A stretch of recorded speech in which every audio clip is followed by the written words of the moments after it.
Hi, beautiful souls. This is Sadhana. Welcome to my channel. I'm here today with another deck combos video, and we're going to start right away with the Wisdom Keepers Oracle. This is a beautiful oracle deck by Rosy, Aronson, and if you've never seen this before, this is kind of a magical deck that is tied into a program called the Gene Keys by Richard Rudd. I hope I have got his name right. The Gene Keys is a program that aligns with your astrological chart, so your natal chart, and it has a connection to the I Ching. So it's super, super interesting. And if you use the Tao Oracle, if you use the I Ching, this is a deck that you definitely want to bring into your collection. So I strongly recommend having a look at the guidebook when you are using this deck. As well, if you have the opportunity to go through the first part of the Gene Keys program, it will immensely improve your understanding of this oracle deck. The keyword on each of the cards is one of 3 keywords associated with that particular gene key. And there are 3 levels. I'm not sure if that's the right word to use. One is a shadow keyword. One is a keyword that reflects your absolute highest potential of this energy. And the keyword that is on these cards is the one that's in the middle, and it's referred to as the gift. And so by looking in the guidebook, you can see what the shadow of competence is. And the shadow of competence is compromise. And the highest manifestation, the highest energy of competence is bounteousness. There is also a connection. So each of the cards has a connection with another card. So there's a tremendous amount of time and study that can be done with this deck here. The reason I want to pair it today with Noel Heimpel's Numinous Tarot has to do with the color, the energy, and I hope these cards stay flat. I've put quite a bend into these cards when I riffle shuffle them. So there's something that there's some kind of deep soulful energy that can be brought out of the Numinous with this deck.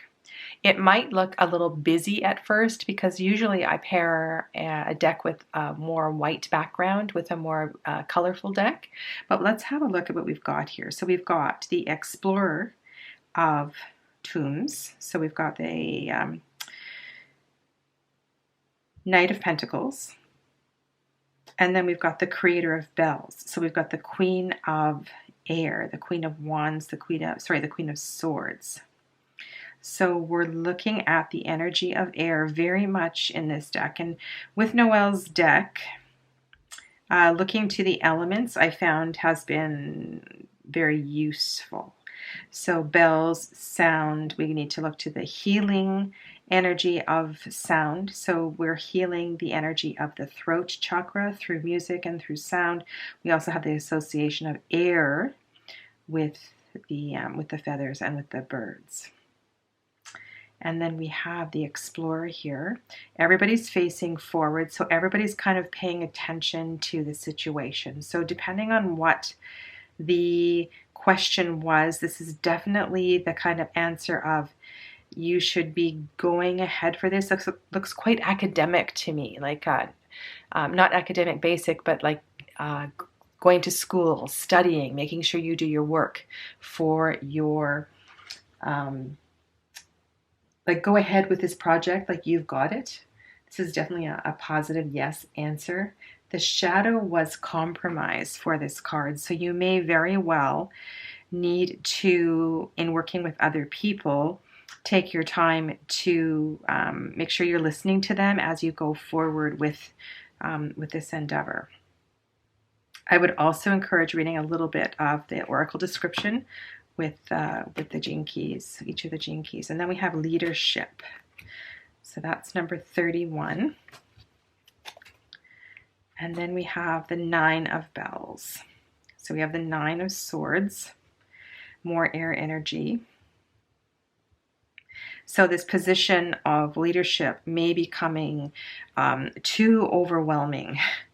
You know, sometimes you have one of those jobs and you get home from work and you just can't dial it down, and you have all of these dreams of work and you can't let go of it. So it's really, really important, I would say, to the querent that you have a lot of responsibility and you are probably doing it very, very well, but you need to compartmentalize to a degree your work from your private time, and you need to create some space so that you're not carrying forth the load if there's any burden or heaviness or challenges with this work or project that you're doing. We have the Three of Vials here, right, which is a really positive card. This is a card of celebration. It's a card of coming together, and so it's really, really positive. And so we have a 3 and a 9 here opposing each other, and it looks a little bit overwhelming. And so I would really encourage you to embrace the positive aspect of what you're working on. And I think the healing of this is going to come through giving yourself a little bit of space away from what it is you're working on. If you're interested, the shadow of the leadership one, 31, is arrogance. So let's just go back here and just see how that's going to play out. So yes, you might kind of feel that you are too good, or you're kind of above, joining together with the staff members to celebrate. There's some kind of event going on. That is one of the reasons to kind of look to the guidebook to get at least the 3 keywords for the shadow, for the greatest good, and then the third keyword, of course, is on the card itself. So then we have inspiration. This is such a brilliant deck. I do not pull it out often enough, and I think in working with past life readings, for sure, this is a really important deck. Or if you're doing astrological or any kind of ancestry work, this is a super, really good deck. And it is a mass market deck, so it's affordable. I was not able to order it through the Amazon.ca. I had to order it through Amazon.com, so it's definitely attainable. So we have the 61st gene key, the 61st gene key, inspiration. I should also say that in this deck that the faces are not meant to look like anyone in particular. They're meant to be a blend of different energies. So we have here 14 temperance. This is quite a cool take on temperance. You'll see we have the fire and water symbols here. The water is flowing between these two people. It looks like we have lunar energy on both sides. So the solar energy is where? That's kind of my question that comes up, because everything is mirrored in this drawing, but we have a limited amount of solar energy, which needs to be balanced, of course, with the lunar energy. It is drawn here on the cups, but there's something that's not quite coming forth there. So we have the creator of candles. So we have the Queen of Wands, inspiration, and temperance. So really important to bring balance and to make sure, it seems like we have a theme going on here, projects and work very much, that this passion project, this whether it's work or whether it is your own individual project, this inspiration just speaks beautifully to the imagery on this card. I just love the way that they are positioned in this sacred circle. It's really amazing. Do you see the lion in the fire and the strength? And then we have the sunflowers just beyond the curtain here. Such a beautiful, beautiful creator of candles. So yeah, the important thing here is to really bring the balance into that which you are creating. And the shadow of the 61st gene key is psychosis. which speaks to, mental health. And I think the aspect of mental health is really links nicely with the Temperance card, and that's where the balance comes in, and to be very, very conscious about bringing balance into your whatever it is that you're working on. So that is the Numinous by Noel Heimpel, and then we have Rosy Aronson's Wisdom Keepers in the center. This next pairing was really quite a project. It took me a while to figure out what tarot deck I could possibly use with this Arthur Rackham super moody oracle deck. Almost like this oracle deck needs to have its, it needs to be reined in, and it needs an equally strong and psychological, if you will, tarot deck, and I decided to pair it with Tourian's Hidden Waters Tarot for that reason. And so we have the Hermit. We can look to the colors, right? The darker black colors. Magnetism. And the Queen of Cups. So what do you take from that? I didn't come up with a question, so I'm just going to kind of on the fly, just kind of throw something out there. It looks like, so magnetism I would associate with the Queen of Wands. This is the Queen of Cups. This is a very strong, feminine leadership kind of energy here, which may be, depending on what the other cards are in the spread, what the question was, and she is looking straight towards the Queen of Cups. It feels like this all might be a bit too much, and it might be time, to create some space for yourself, whether this is because the anything around mothering or the leadership role that you've taken on or something like that. It just might be, you might need to retreat just a little bit to take some time to look after yourself. Let's try another one. Okay, so here we have persecution.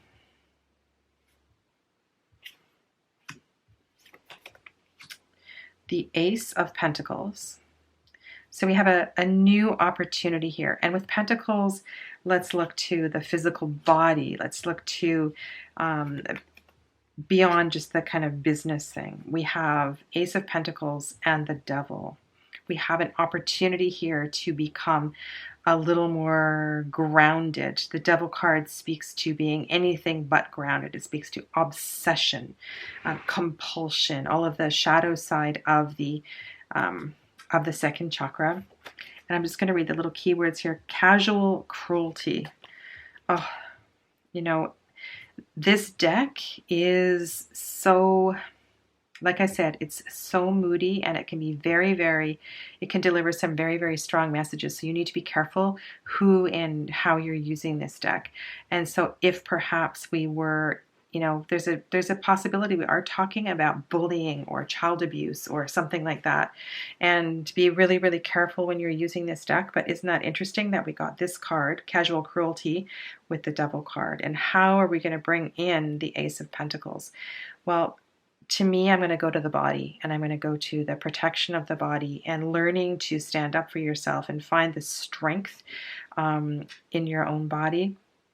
I don't really want to kind of explore this anymore because it's quite a, we didn't have a question, and it's really important. So before we do the next pair, let's create a question. Close your eyes, please. And just take a moment. Find your breath. And just take a few breaths and really kind of take your inner gaze towards your eyebrow center. Check in that your body feels balanced, left side, right side, front and back. What is the most important thing to come into awareness at this time? And if you have a particular topic or particular theme in mind, just bring that word or that emotion to the space between your eyebrows.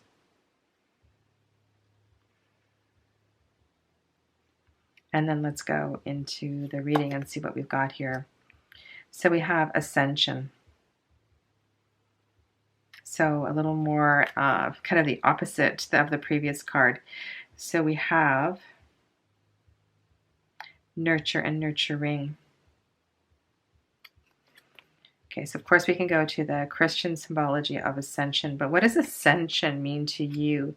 And to me, that refers very, very much to, look at this. You know, you can't plan this, right? It's crazy. This is a really, really important time to be doing more of meditation. It's like you really, really have a critical opportunity here to dive deeper into your inner work. And that's what this is speaking to. That kind of God realization only comes from stepping out and stepping back. And isn't that interesting that the previous pairing we had the Hermit card? And it is through those experiences. We have the God and the Goddess. Oh my goodness. It's like, this is so perfect. I love the colors on this one too. This reminds me of a poppy. Right? So here we have Prakriti and Purusha.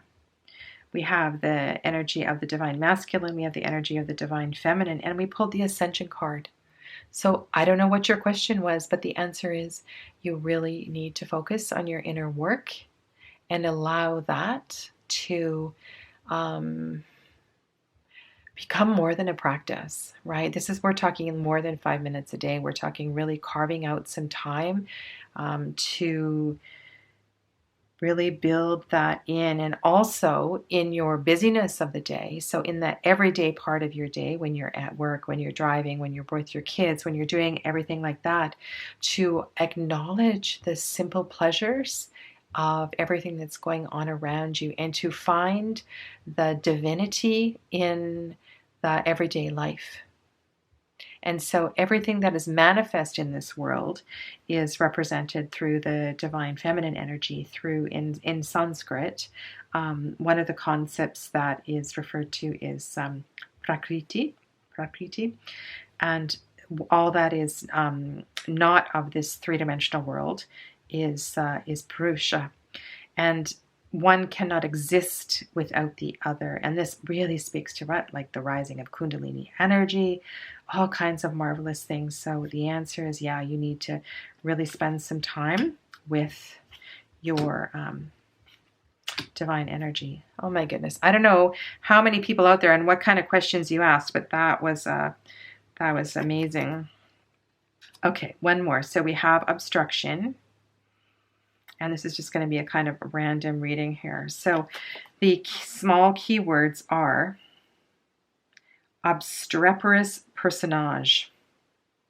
I love the language on these cards, actually. Obstreperous personage. So what kind of cards are you going to expect on either side? So this is about speaking with somebody who is so difficult to work with. But the most important thing when you get a message like this is you need to remember that those challenging people around you are your mirror.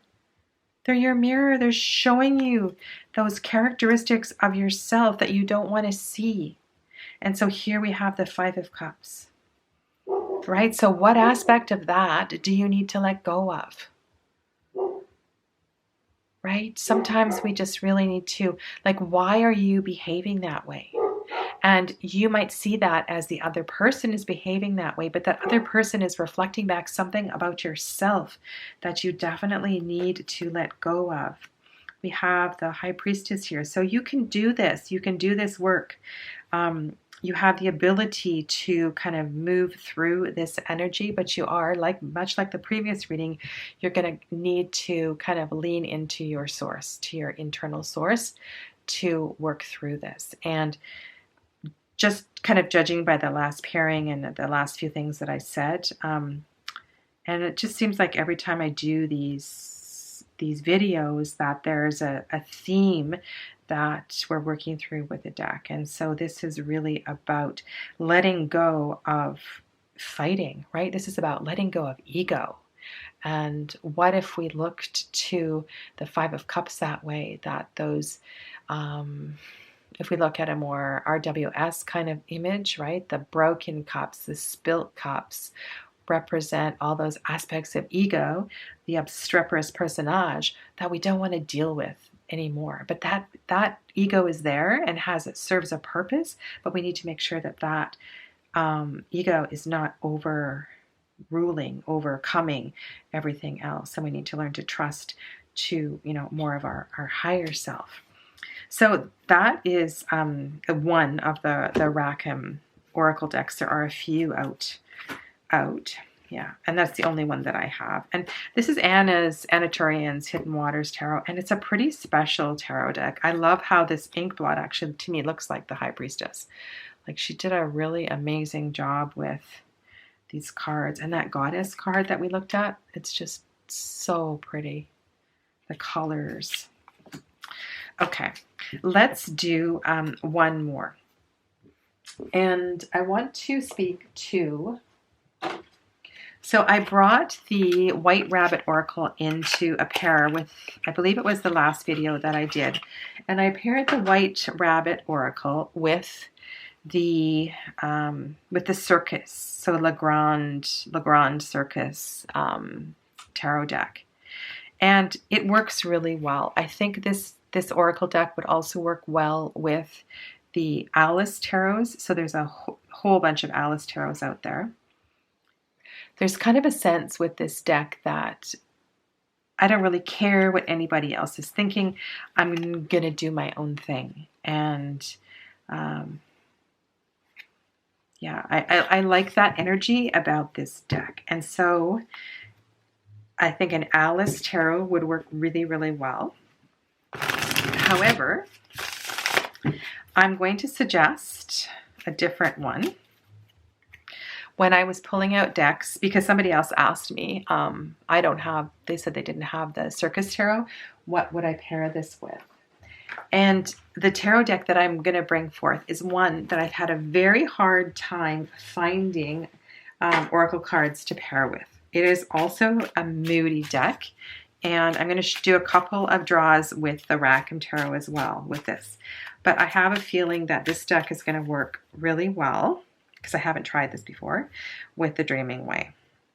The Dreaming Way to me is moody as all get out. And I think that the carefreeness, the I don't give a F attitude about this deck is going to kind of slap the Dreaming Way in the face. And they're going to speak really well together. There's a lot of white in the Dreaming Way. There's a lot of dark in this one. So I think visually they're going to pair really well together. Yeah. So just visually, these cards look really good. And also we have the opportunity. So the desire is looking at the Three of Cups. So we want to, when we go to cups, we can also look at what is in the cups. There may be some, we would expect with this card, kind of a more devil, all of the shadow of the Swadhisthana chakra issues to be coming forth. And here we have the Three of Cups. So at this party, make sure you don't want to drink too much. You have a choice as to how you're going to behave at this party. How cool is that? Okay, so we have the Ten of Pentacles and Strength. And I'm going to talk to the moodiness of the Dreaming Way, because the moodiness of the Dreaming Way is really something. And there's quite a few cards in the Dreaming Way that I find very, very challenging. So notice we have Pentacles, Pentacles. So that's the first thing that comes to mind. The people, the faces in this card are facing away from strength. And also in this Ten of Pentacles, and I have a question for you. I'd really appreciate it if you could let me know which deck it is. There is a deck, I believe, with the Ten of Pentacles, and there is a table. There is a servant on their knees, and I think this servant is actually represented the table, and then there's people on either side of the table. And it's like if the servant stood up, all of those pentacles would kind of go everywhere. It's like not appreciating the abundance. And for the life of me, I can't remember what deck that is. But this card has that same kind of energy. It's like it's just too much. Rather than the Ten of Pentacles representing, the positive aspect of the accumulation of everything that we have in this material world. This looks very kind of the moodiness of the Nine of Pentacles or the Nine of Cups in a lot of decks. So this is really important to be grateful, right? To come into the mood of gratitude in order to appreciate all that you have. And then we have the Strength card. And here we have the Six of Pentacles, which is about giving and receiving. And this is actually quite a beautiful conversation that's going on here between these three cards. And what I'm seeing is that if you are willing to share all that you have, if you're willing to share your abundance, you're going to feel so much stronger. You're going to feel so much better. And you're going to recognize that your inner strength comes from sharing your material abundance. So my camera is flashing and I'm going to change the battery and I'll be right back. All right, so let's do one more and then I'm going to stick the Rackham Oracle in here. I'm losing track of my piles here. Okay, so we have Action. Ooh, this card came out the last time we did it. I used this with the pairings. So I want to bring your awareness to the clock and just to be really clear about the construct of time and making sure that if there's any issues with scheduling and busyness and all that's going on in your life, that you recognize that, I'm not sure if I turned this card over or not. Yes, I did. Okay. That this is perception, right? So time is perception. Here we have the Six of Wands. The Six of Wands is moving toward action, and you would think after the Six of Wands card, you'd be looking towards inaction, rest, regrouping, recuperation, and something like that. But why is the Six of Wands charging into more action? I guess it depends what you asked. Be careful what you asked for. It looks like we're charging toward the end of something, whatever that is, the culmination of something. So you're still going to have to do a lot of work in order to get to the end. And I think what I might do is I might go grab an Alice Tarot and have a look at the Alice Tarot with this, just to be sure.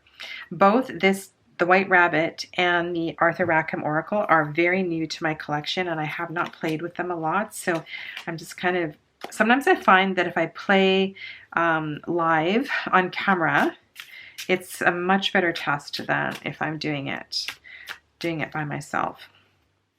Because I certainly don't want to play when I play around when I'm in a reading, like a paid professional reading, if I'm not sure about a certain deck. And this deck in particular, I don't know. I don't think I would ever use it in a paid reading just because of it's just far too direct. So let's just see what this looks like with the Dreaming Way. And I did do a few draws at my reading table. So here we have Machination. And those little keywords are so hard for me to read upside down. It says unreliable associates. So for me, that kind of speaks to things becoming too habitual also. There's different ways to look at that. The Queen of Cups is facing away from the Machination, which you would expect her to do. And then we have the Ace of Pentacles. So it looks like there's a new opportunity, but we need to perhaps remove some emotion from the situation. I'm just going to look into the camera. So yeah, so I think this works really well. Just look at kind of, when I'm looking at the cards upside down and when I look up into the viewfinder, it's a completely different experience. So there is that sense of both of these decks. So this deck being very, very moody. This deck also is a very kick-ass. So you really need to make sure that these decks understand each other, and I think they do.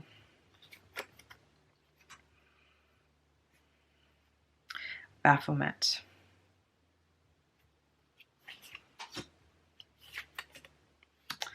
And we have the Lovers. Oh my goodness, that's not what you want to have next to the Lovers card.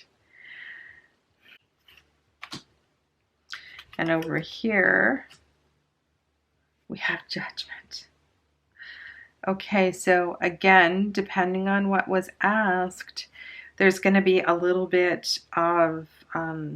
so for the Judgment card, I really feel that there is an opportunity to kind of step to the next level. So perhaps this relationship needs to step up to the next level, and there's going to be somebody that comes along that really kind of stirs the pot, perhaps in a not so positive way. And I want you to kind of stick through that, and to, like I said in a couple of readings ago, remember that that trigger, whatever is being stirred up, is an important reflection for you to consider. But if you're able to move through whatever is being stirred up by apparently somebody from the outside, you will move through this in a very, very positive way. Alrighty, I'm bringing out the White Rabbit again. And as I mentioned earlier, I'm going to pair this with one of the Alice tarots, and I went and got the Dame Darcy Queen Alice, which I haven't used yet, I don't believe, in a pairing video. So we may get some of the same cards again, because I put all the cards back in to the White Rabbit. And so there's a couple of energies here that I think are important to recognize. One, I kind of mentioned to that devil may care kind of attitude, you know, like I don't really care what other people think. I'm just going to do what I need to do, you know, which is great kind of attitude. As long as you're aware, you know, that you're not acting like a bull in a china shop. You really need to, there's an element of grace that is necessary. And so that, you know, sometimes can brush people the wrong way. And this deck is going to bring that forth for sure. And then with all of the Alice tarots, the Alice books, we need to really kind of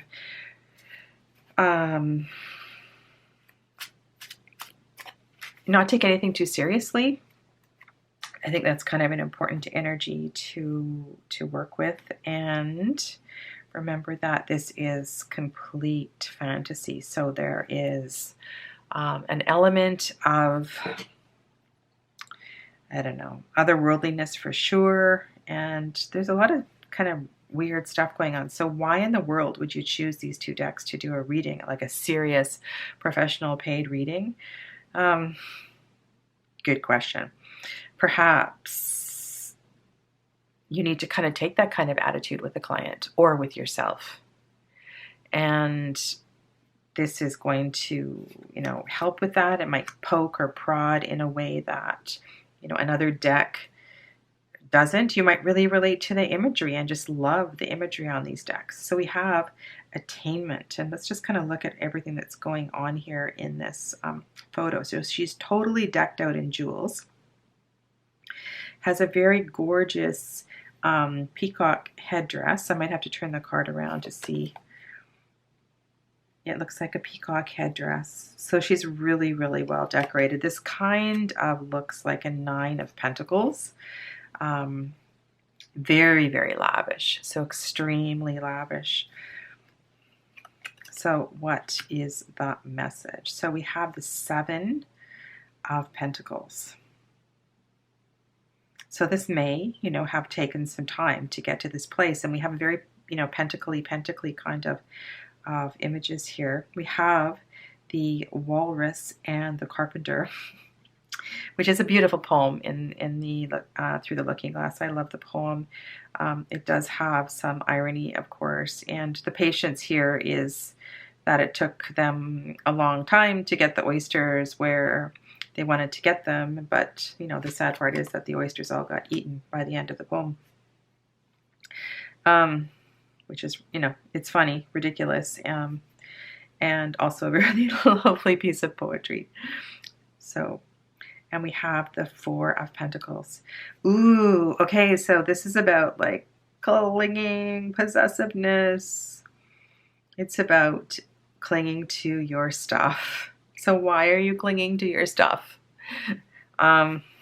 Yeah, really important question to ask yourself. And if you are perhaps cleaning out your parents' house, or you are having to move, or you've been through some kind of life transition and you're having to get rid of a few things, maybe a lot of things because you need to downsize, please just give yourself some space. It's really challenging. It's really difficult when you have to kind of move into the energy of it's just stuff. It's just stuff. Yes, for sure, it carries sentimental energy, but it can't be taken with you. You didn't bring it in, and you can't take it when you go. So those are really important things to consider. But, you know, this, the attainment aspect of it really reflects the clinging and not seeing the big picture of the freedom that will be created if you can let some of it go. That's pretty cool. All right, so we have choice. We always have a choice. Here we have a rather, from my perspective, bizarre looking clown situation here. The clown is looking, so this looks to like a Two of Wands, right? Very much Two of Wands kind of image, looking at one of the wands, holding the other. And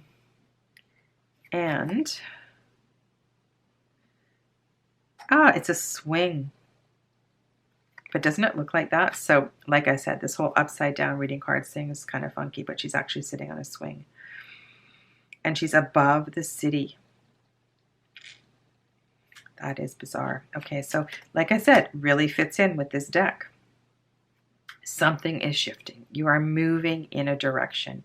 Whether you're moving for the positive or not the positive, you're not going to know that now. Right now, the important thing is that, and look, this clown is kind of looking away from the choice, not facing that away from the change, not facing the reality that things need to shift at this time. So we're kind of, if we want to carry on with the theme of the previous three cards,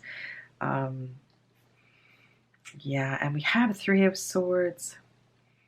So Three of Swords is not, I was going to say that's really cool, but if we are carrying on from the previous reading, and the idea was that you were cleaning out your parents' house, so your parents, or the second of two parents, has died, and now it's time to clean out all of the family stuff.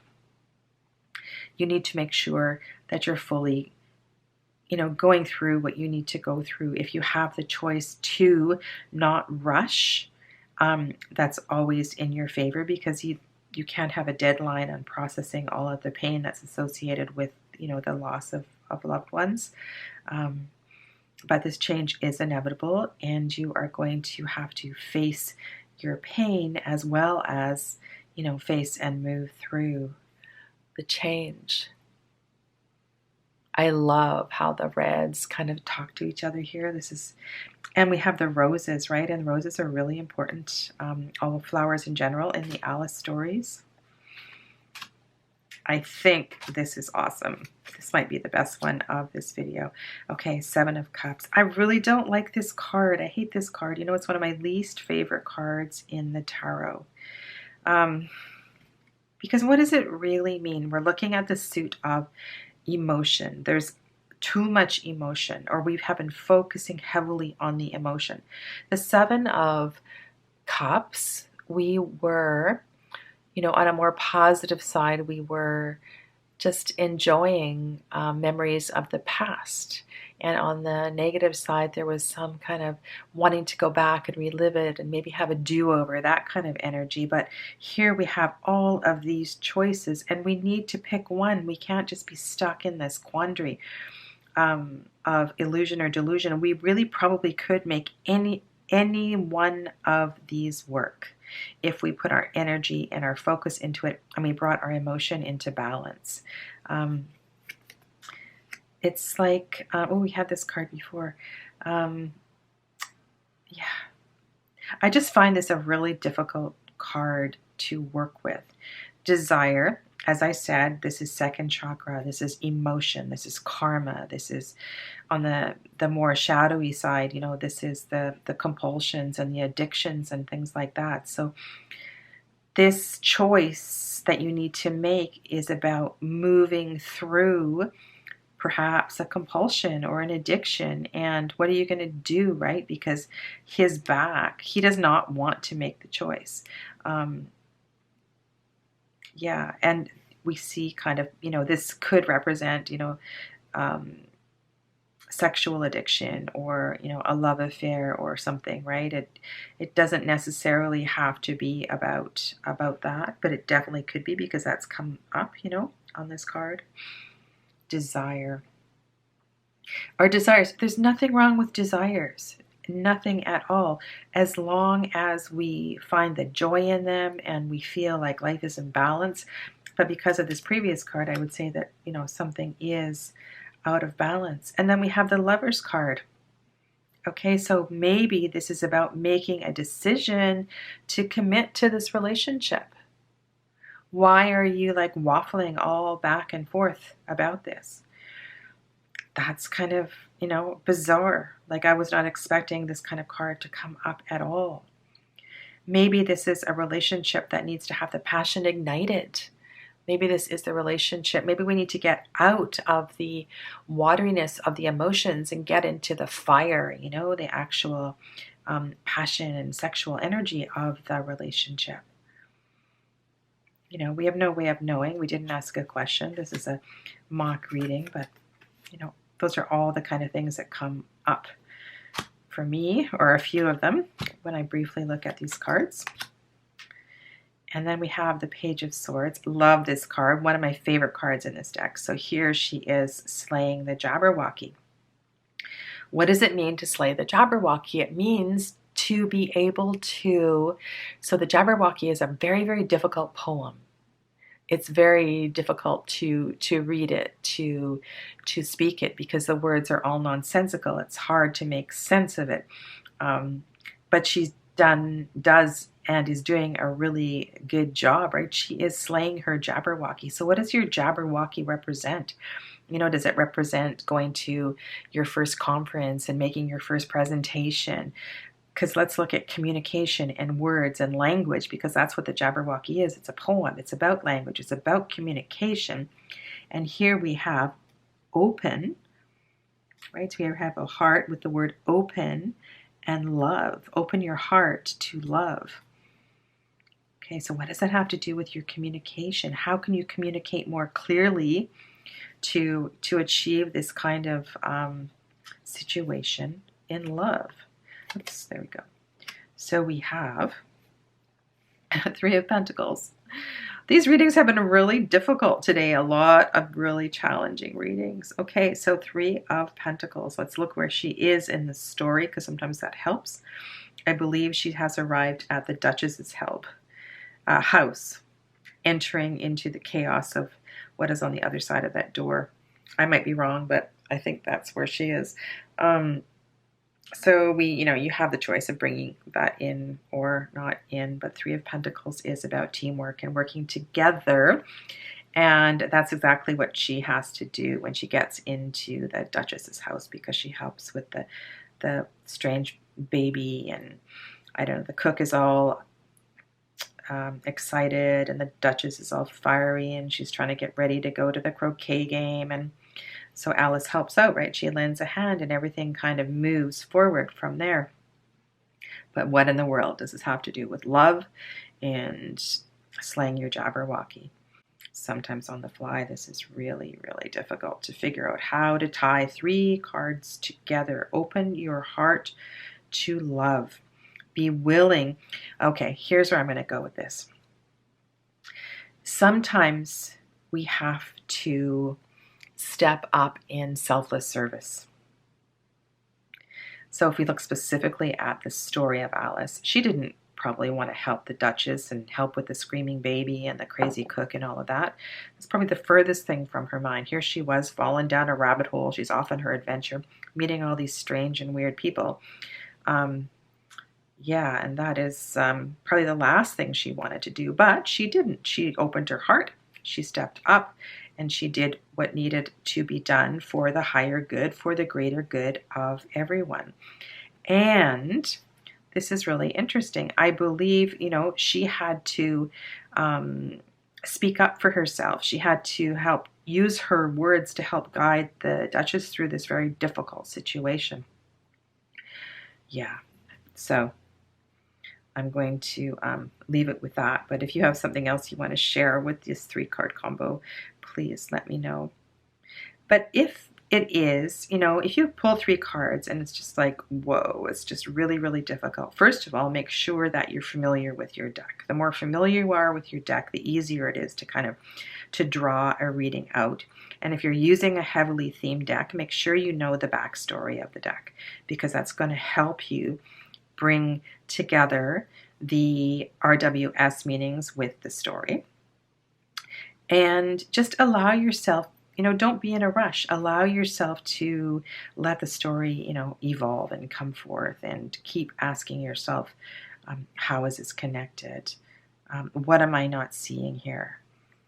Yeah, I'm not entirely happy with that interpretation. And perhaps when I watch the playback, something else will come to me. But I am going to leave you with that kind of incompleteness today. And as always, I look forward to your comments. And if you have any other requests or challenging decks that you're not able to find a pair for, let me know and I'll do my best to help you out. Thanks for watching. Stay well. Namaste.